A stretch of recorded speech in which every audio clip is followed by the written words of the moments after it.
bem-vindo, galera. Mais um vídeo do nosso canal, Aqui se faz história. E hoje nós estamos aqui com o Renato. Renato é um grande amigo meu, ele também é um integrante, faz parte do canal. Muito bem-vindo, tá, Renato? Mesmo fazendo parte do canal, é bem-vindo? É sempre bom, é sempre bom. Bom, eu vou fazer uma breve apresentação, tá, do Renato. Renato, ele é graduado em História pela UERJ, ele é mestre pela Universidade Federal do Estado do Rio de Janeiro, a Unirio, e agora doutorando na Unirio. Ele tem um trabalho sobre cinema, história e cinema. Então, queria que você falasse brevemente, tá, como é o seu trabalho, do que trata, tá? Eu trabalho com a relação cinema, história e memória. É um trabalho que eu faço desde a época da graduação e durante muito tempo o meu enfoque foi essa relação cinema, história e memória na América Latina. Eu fiz um TCC sobre o cinema argentino do período da redemocratização. Em 2016 eu entrei para o mestrado em História Social da Unirio, que foi onde eu conheci o Bruno Benevides e o Bruno Godin, que está aqui atrás da câmera.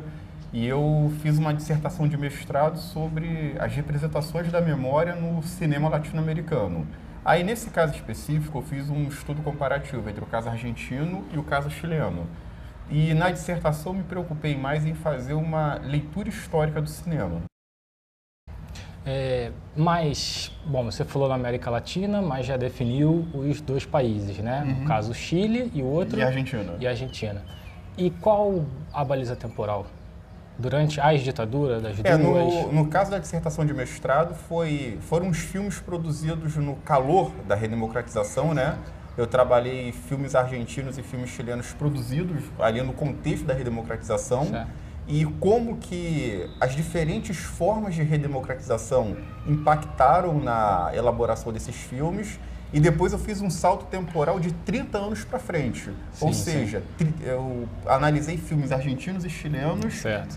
30 anos depois da redemocratização, certo, né? Certo. E novamente como os contextos políticos, sociais e culturais interferiram na elaboração desses filmes. Tá. Agora um doutorado, certo. também na Unirio. Eu, a princípio, estou trabalhando com os usos e abusos historiográficos do conceito de dever de memória. E eu escolhi o cinema documentário para fazer essa discussão. Certo. Por que o cinema documentário? A minha ideia é mostrar que o documentário ele não exerce necessariamente, como posso dizer, uma primazia sobre a verdade. Que tem-se muito esse binômio de que o cinema documentário ele fala a verdade e o cinema de ficção ele trabalha com a mentira. Não necessariamente. Ambos são construções, ambos são discursos. E o meu objetivo é mostrar que o discurso do cinema documentário, ele também pode ser e deve ser um discurso historiográfico. Fala um pouquinho sobre esses documentários, o que eles têm de inovador. Os dois filmes que eu elegi para trabalhar os usos e abusos do dever de memória são o Cabra Marcado para Morrer, do Eduardo Coutinho, e o Shoah, do Claude Langemann. E por que eu escolhi esses dois filmes? Primeiro porque, diferente do mestrado, onde eu fiz uma leitura histórica do cinema, agora no doutorado, o meu objetivo é fazer uma leitura cinematográfica da história e da historiografia. Ou seja, é mostrar como os filmes eles atuam como agentes históricos e constroem significados para a história. E eu elegi o Cabra Marcado para Morrer e o Shoah porque eles têm muitas similitudes históricas e cinematográficas. Por que cinematográficas?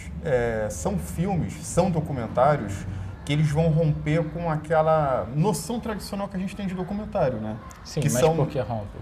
Do ponto de vista da direção? Do ponto de vista da direção e do ponto de vista estético. Por quê? Qual é a noção que a gente tem basicamente de documentário? Pessoas relatando, pessoas falando sobre um fato ou sobre uma outra pessoa. Sim. E aquela voz em off, né? Do narrador, aquela coisa meio pedagógica de alguém explicando o que aquelas pessoas estão falando, né? Para situar o espectador. O Cabra Marcado para Morrer e o Shoah, eles vão, digamos assim, romper com essa abordagem. Porque nós não vamos ter essa voz em off pontuando as falas. Eles têm essa proximidade temporal, inclusive, né? O Cabra Marcado para Morrer é de 84 e o Shoah é de 85. E como eu já tinha falado aqui, eles rompem com aquela noção tradicional de documentário, né? Sim. A gente não vai ter uma voz em off, pontuando, explicando o que aquelas pessoas estão falando. Certo. Muito pelo contrário, a gente vai ter os diretores em quadro, né? Tanto o Coutinho quanto o Langemann, eles se colocam à frente da câmera. Sim. Nós ouvimos as perguntas que eles dirigem falam, aos interlocutores deles, né? E em ambos os casos a gente vai ter aí como posso dizer, uma mediação de memória. Tá certo. A gente vai ter uma negociação de memória.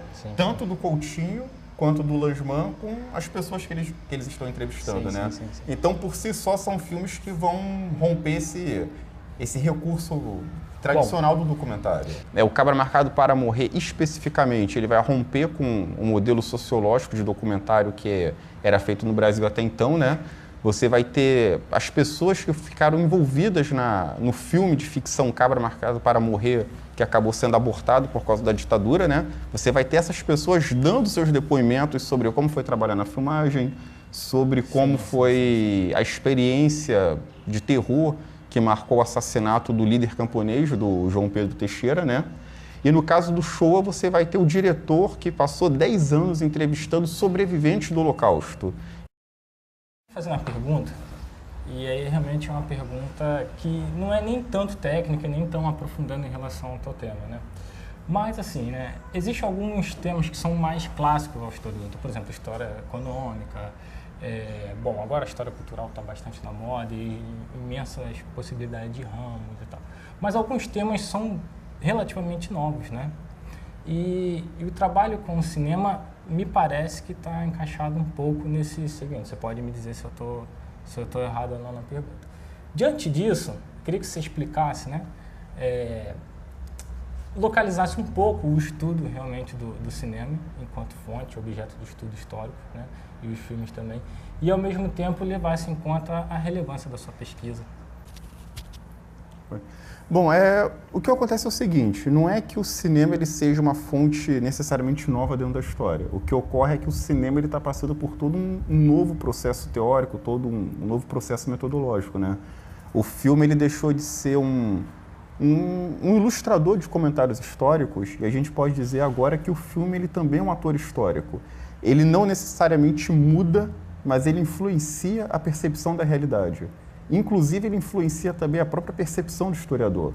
No caso aqui do Cabra Marcado para Morrer do Showa, eu estou tomando eles como exemplos de agentes históricos, no sentido de que eles conferem significados à história. Ou melhor, eles ajudam a construir significados dentro do campo histórico e dentro do campo historiográfico, pela forma como eles trabalham a reconstrução das memórias, pela forma como eles intermediam a relação das memórias com a comunicação em massa. Porque, por exemplo, o Cabra Marcado para Morrer, ele foi o primeiro projeto, digamos assim, que tratou da memória dentro dos grandes meios de comunicação, dentro da massificação da informação. E o Showa surge no momento em que a memória do Holocausto também está vindo à tona. Então ele também tem essa relação de mediar aquela memória do Holocausto ou da Showa com o grande público. Certo. Então, pelo papel que eles exercem dentro dos meios de comunicação massificados, essa é a relevância deles. Pelos esforços que eles representaram e pelas leituras que são feitas deles hoje. Tudo bem que todo filme passa por um processo de leitura em determinados períodos, né? A gente tem aquele caso do filme Danton, que ele foi lido como um filme anti-soviético na época que foi lançado, e agora o Showa e o Cabra Marcado para Morrer, eles são envoltos assim em muitos usos e abusos da memória. Em determinados momentos, a forma como eles são lidos. Tá certo. Bom, então, meus amigos, muito obrigado. Esse foi o Renato, é um grande amigo. Muito obrigado, Renato, por ter vindo aqui. Tá? Claro que eu já tenho que vir aqui de qualquer jeito. Se você gostou desse vídeo, então, eu peço então, que vocês curtam e também compartilhem. Tá? O Renato a gente vai deixar aqui na descrição o trabalho do Renato, os principais, alguns artigos, o Lattes dele, né? Afinal de contas, ninguém aqui é formado em... Sim, para provar que ninguém aqui é formado em... Como é que é? Mestrado bíblico. Em mestrado bíblico. Nossa pós-graduação é laica.